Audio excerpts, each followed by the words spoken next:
Hey everyone, welcome back to another exciting episode of Attacker Productions. Today I Bancroft being joined once again by Jake and Jimmy. What's going on, y'all?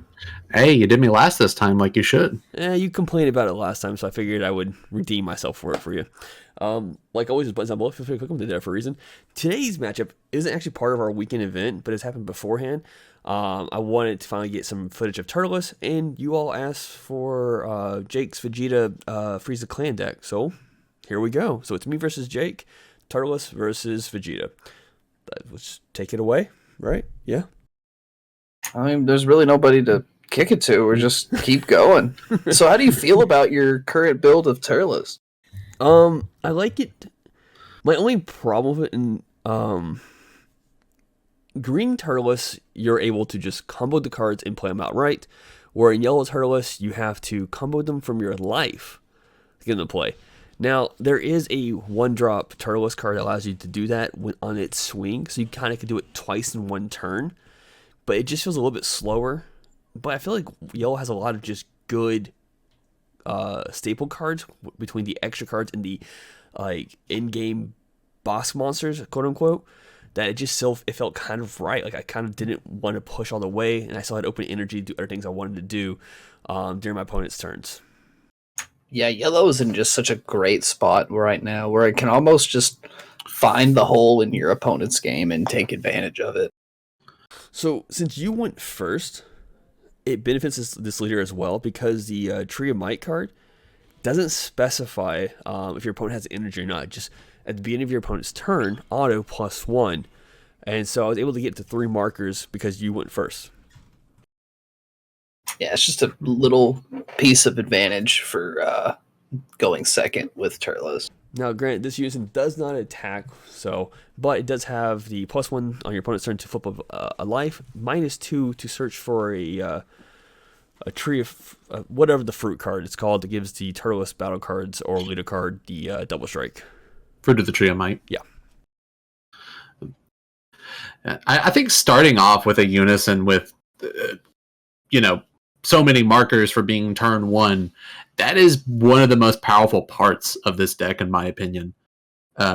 Because if you want to rely on that archetype and play the cards that helps you out, of course you do have to defend the tree.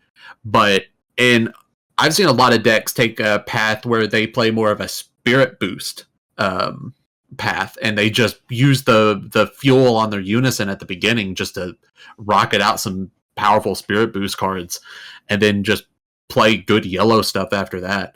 So I think it's a very versatile package just within the leader and the unison. So, Jake, you want to talk about your deck for a little bit? Yeah, this is the Vegeta Frieza swap video that was featured on the channel last weekend. Basically, here I'm not really sure what to do against Piccolo, given that my list is kind of faltering at this point. You see, I didn't hit a 1-drop, didn't hit the android for the little free blocker shenanigans. So at this point, I'm just trying to dig deeper in my deck and remove battle cards from his field. And yeah, here I'm just playing another battle card to dig a little bit deeper so I can draw another card. I'm really not sure when Turles' go-off turn is, and I'm basically just going to wait until I can either go up my Frieza chain all the way or drop a Divine Presence on him and try and push for game, or at least get the unison off the table.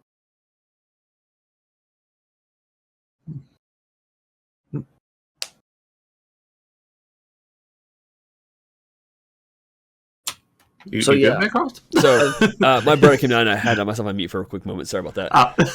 And I was trying to refocus where I was at in the conversation. I heard you gulp. I was like, "Hey, yo, you cool, man?" Because I was gonna say something and I was like, "Hang on, let me think real quick." Okay, here we go.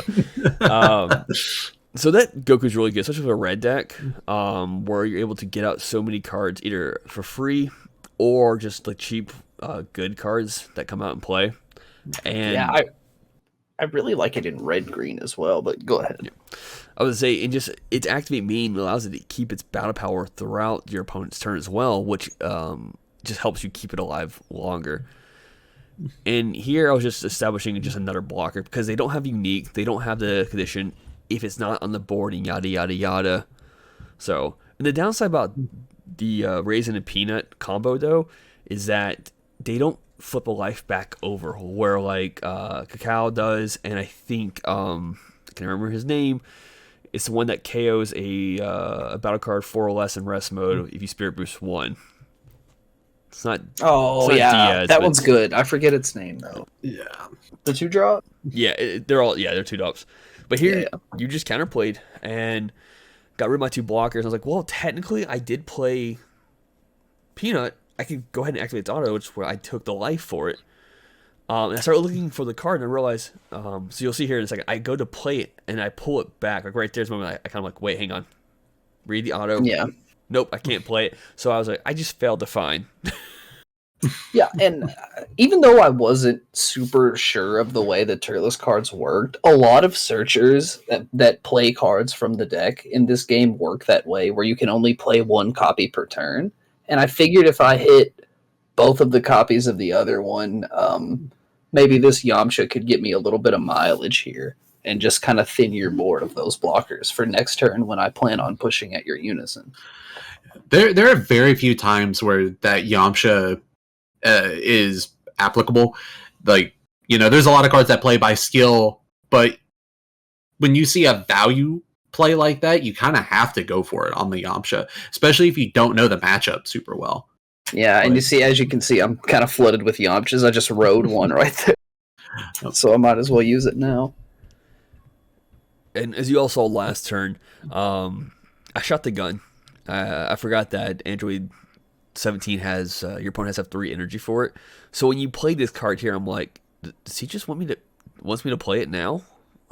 That's exactly what I was going for. Which is fine, because I had one of those hands, like, I charged both the 1-drops instead of playing one, which I think unplay flips a life over, and I could have awakened during my turn. But every card in my hand just felt really good, and I just didn't want to get rid of it. So I was like, if he sees my hand, he knows what to expect. And I might as well just go ahead and just get rid of it now. But that would proc your Piccolo, because your Piccolo is just whenever your opponent activates a counter, and that's what we're verifying right there. It's not a once per turn, Yep. Just you get it outright. So you pop my Peanut. Yeah, in response. Now Jake out here showing people his balls and popping peanuts, bro. You know Baby. Don't know about him anymore. Hey, keep your eyes on me. Shit, I'm trying to look away, bro. Hey, you can't. And then here, even though this Broly is blank, it's still a battle card, so I can still get the Bond 3 on my Goku, which is just kind of an added bonus here. The amount of value that Crown of Retribution creates for 1 energy is probably the most value out of any 1-drop in the game, to be completely honest. Like, I can't think of another 1-drop that gives you more value than Broly. It's up there. On a consistent basis. Like, pretty much every time that I've ever played Crown Retribution or had Crown Retribution played on me, the value exchange the ratio is wild. Well, Jimmy, if you want to find a video where you can see which 1-drops give you more value than Crown of Retribution, you can check out the link in the video description for our top 10 1-drops video. I am so glad you picked up on that. That's down there? Oh, yeah. Click it. After this video, though. Yeah, well, we let this one finish first and then go over there. So I took the first image just to be able to activate this on your second attack. And I'm like, oh yeah, he just popped a blocker. And here we're just kind of explaining, like, it would still get played, but then your auto would kill it. So yeah, that Piccolo is so good against those 2-drop negates. That Piccolo is so good naturally against this deck. Yeah, and see, here you're going into the robot, but Piccolo's just going to go to work again. Yeah. I just don't want the double strike coming at me. And I knew I was going to lose that battle card, but I just had to go for it. I feel like your unison is, 5 markers? Is that where we're at? Yes. Yeah, I'm just desperately trying to rip markers off of it.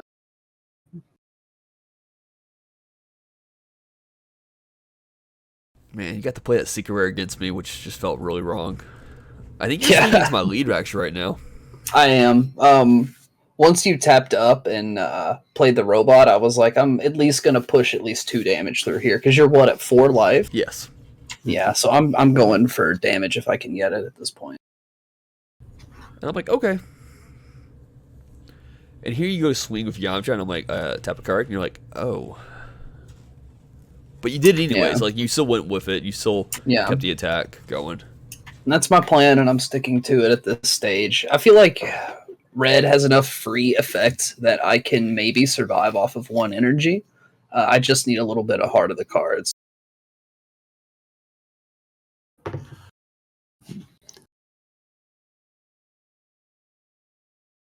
Throwing a Dragon Fist. So, such as Divine Presence, if I charge one, it means I have the other one in my hand. It's just one of the things I only need to see 1 in the game, and once I establish 2 in my hand, I just charge it instead, which could be a giveaway in some cases. I know that, but yeah, I think that card is massively underrated, and I've been playing it a lot as like one-ofs, and I'm thinking about bumping it up just because of how many games that card has stolen me. Yeah. But I feel like it's almost like surprise factor because nobody expects it, even though it's probably one of the best top-end yellow cards in the game. Yeah, like there was a match. I don't know if we recorded or not. You played it against me, and I couldn't do anything. Like I couldn't even use my super combos because it's the auto. It gives them the 10k boost. You know. Yeah. Like I think that card is massively underrated. Like I think if you're playing yellow and not playing Dragon Fist, like you have to try it. Even though yellow is like the best card in the game and has all these other broke ass cards, but as long as your deck includes unisons. Yeah, or no, play that shit for 8. Here at Swing of Leader, you didn't negate, so I went and activated to give it the double strike plus 20,000. It does have another auto. If you don't play these cards in your deck, where I think it gets plus 10k power if you have 2 face-up life, if I recall correctly. But obviously I went with the double strike because it's there for it. And this either does one of 2 things. Either you take it, or you expend resources to not take it. And you're digging. Yeah, I'm hunting hard for some type of negate. So what negate spread are you running in this particular Frieza list?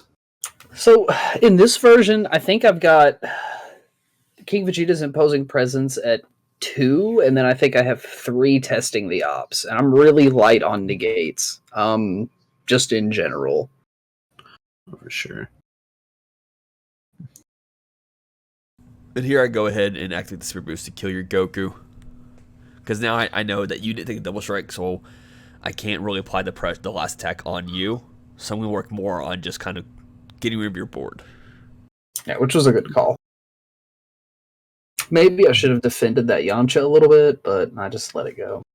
Instead that Spirit Boost twice, I went ahead and just bottom my other Unison card, put it right back up to 5 markers at the start of your turn. Yeah, nice.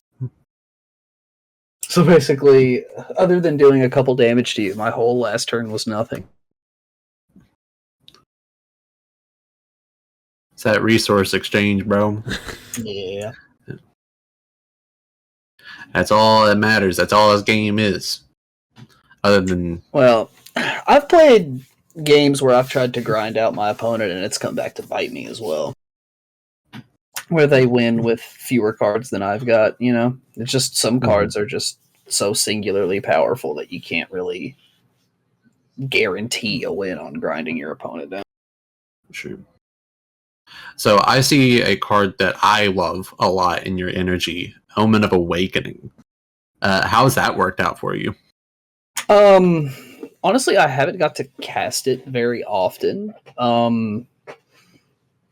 At this point in the game, I'm down on 3 life, so the card coming in would have to be pretty rough. Yeah, so go over this. This interaction real quick. I got used to so many counters having like counterplay cards, having their autos do effects, that I overlooked that the effects in the counterplay window, and Jake let me take it back. So Yeah, because he was just gonna play the guy. It has no effect on my Goku. He draws a card, and then the Piccolo would blow it up. This was the heart of cards play right here. I super comboed and drew into the Vegeta, so I could go ahead and just tap your Goku down. The power of a Super Power Saiyan. of a Super Saiyan. Yeah, Disgusting. Like, that was literally heart of the cards in that moment right there. Ban And that then shit. and Get out of here. Still comboed out of the swing. The problem, like, I could have taken that hit, because it wasn't double strike, and a lot of the, I mean, you have red. I assume you have a Jake fashion, Hidden Kai. So, like, any card you could give double strike to, you know? If you're swinging one attack, I could have just taken that one hit, but I wanted to play safe. Yeah. Is that Crown and Frieza supposed to be He'll combo? right here he goes. Yeah. Okay. Yeah. Gotcha. Yeah, they're gone. Big confusion. Yeah, I got pretty frustrated after that Power of a Super Saiyan, and I just kind of kept going with my turn. Yeah, it is frustrating playing against this yellow bullshit. Ban this shit, bro. What the fuck? If I was in a better position in the game overall, getting my battle card tapped down wouldn't really mean very much. And but at this point, when I'm playing from kind of behind anyway, even though, well, now our life total's even, but even though where I'm playing from behind anyway, as far as resources go, that was just like nail in the coffin, you know? Yeah, I do recall, like, I played it, and you were like, you serious? I'm like, I super combo, man. And you're like, that shit got me tilted, man. I was like, that's so tilting. All right, so this is an interesting interaction. So, Goku, or Son Goku, my brain, it has when you activate the main Spirit Boost 2 or 1, whatever, your opponent can activate skills on battle cards energy cost 7 or less. It doesn't say up to 7, you know? So, if correct, he's still able to block with his token because doesn't have an energy cost. Yes. So, you were able to block the first second. I'm like, oh yeah, you could do that. That's not cool. So then I swung a second time, comboed up, and you're like, that's it. And I'm like, okay. Yeah, I just ran out of combo power. Couldn't keep up. Overall, it was a pretty good game, and it was interesting to see this yellow Turles deck kind of get to pop off and really take control of the game. It's unfortunate we didn't get to see more of the Frieza package because I feel like it's such a underrated package. I drew my first overture to battle turn 4 at the start of the turn. Yeah, like sometimes you just don't get it. Yeah, and that's one of the things I figured what happened. Like you still are able to play and get like a board of 3 cards like on turn 2 pretty much and establish there and keep that pressure going. But I do agree, like we didn't get a chance to see your Frieza engine go off. Maybe we'll get another video later on the road, maybe not. We'll just see what happens. With that in mind, Buttons and Bullet, feel free to cook them. They're there for a reason. Since Fluff can't make it today, who wants to do the outro? You can check out the aforementioned top 10 1-drops video if you want to see which 1-drops we like better than Crown of Retribution, even though it was pretty huge this game. There's other videos too, more gameplay, some discussions. You could also check out our fun side videos, like we drank some Chili Dog G Fuel once and even made a trip up to Gen Con. So check those out and don't forget to click the buttons. Fluff out.